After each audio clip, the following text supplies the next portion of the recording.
আর এখান দিয়ে স্তম্ভটা খুব সুন্দর লাগতেছে। এটা কিসের স্তম্ভ দিল? আর এই মুহূর্তে আমার সামনে স্মৃতিসৌধটা আছে, আপনারা দেখতে পারেন। সো খুব ভালো লাগতেছে এখন। আর সামনের দিকে যাবো ইনশাআল্লাহ, একটা ছবি তুলবো যেহেতু ভাই বেড়াদার আছে সাথে, এই আর কি। আর এখন যারা এই মুহূর্তে ভিডিও দেখছেন তাদেরকে বলবো, আপনারা যে যেখান থেকে দেখছেন, আমি জানি না কে কোত্থেকে ভিডিওটা দেখতেছেন, তবে আমি আপনাদের কাছে হাম্বল রিকোয়েস্ট, যে যেখান থেকে দেখে থাকেন বা এই ভিডিওটা যার কাছে এখন গেছে, আপনারা প্লিজ সাবস্ক্রাইব করে দেবেন আমার ইউটিউব চ্যানেলটা। এবং ডে বাই ডে এরকম অনেক নতুন নতুন ভিডিও আসবে। শর্ট ভিডিও আমি এখন থেকে বেশি মেক করতেছি।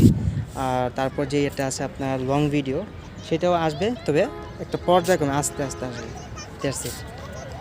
তো যে যেখান থেকে দেখছেন সবাই সাবস্ক্রাইব করে দিবেন, এবং আপনার সবার জন্য রইল অসংখ্য অসংখ্য ধন্যবাদ।